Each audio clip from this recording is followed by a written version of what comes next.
Steph, the greatest shooter ever. Over 3,500 threes, 4 NBA championships, the only unanimous MVP ever, future first ballot. Changed the game forever. You know when you're driving down the road and see a kid shooting outside from 30 feet away? Yeah, that's because of him. But when did it start? When did the legend, the myth, really start to grow? Easy. I know exactly when. That night in the Garden.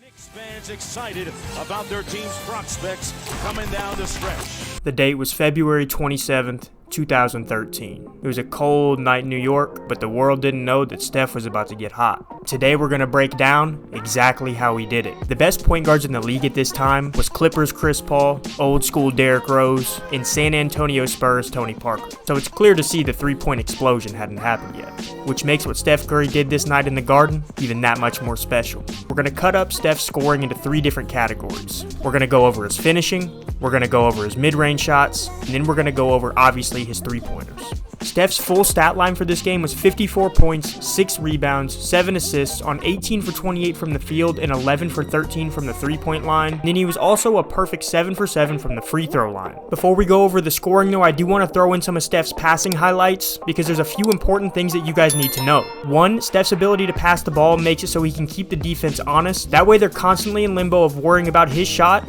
or worrying about him dropping a dime. Second thing I want you guys to notice is Steph's ability to pass the ball with both his right and left hand. A lot of times people only think about dribbling with their right and left hand, but being able to pass the ball with both hands is an extremely valuable skill too, especially if Steph Curry thinks so. And then the third thing that I want you guys to notice is that if there's an open man, Steph hits him and he doesn't think twice. Making the right play is simple. Hit the open guy and it'll set you up later in the game. But now let's get into the meat and potatoes, and we're going to start with Steph's finishing. Nowadays, Steph's floaters and scoop shots have almost become commonplace, but during this time, it wasn't really known if he could be a great finisher at the rim or not. This game was really his coming out party, especially showing his ability to use pace and his left hand when finishing at the basket. I want you to pay attention to how he doesn't get knocked off his line when the defense bumps him, which goes into his core strength, and that's something that all you guys should be working on. A lot of times finishing starts in the weight room, but also make sure you're working on layups too and not just jumpers. I also want you to pay attention to how when Steph gets this switch, he takes it personal and goes right at him. Players who have a killer mentality, when they smell blood in the water, they attack immediately. It's exactly what Steph did on this play. Now let's go ahead and get into Steph's mid-range highlights. You're going to notice on this first clip that they're in drop coverage. Drop coverage against Steph Curry is never a good idea. It just shows how no one really knew how deadly this dude was about to be in his career. He didn't have very many mid-range buckets in this game, but I think a general tip for you players, when you're trying to get your mid-range game down, you're going to have to look for it and be conscious about it. If you're trying to add a new skill, you're trying to become a 3-level scorer, it's not going to happen immediately, so you're going to have to make sure that you're mentally searching for and finding spots when it's not habit for you yet.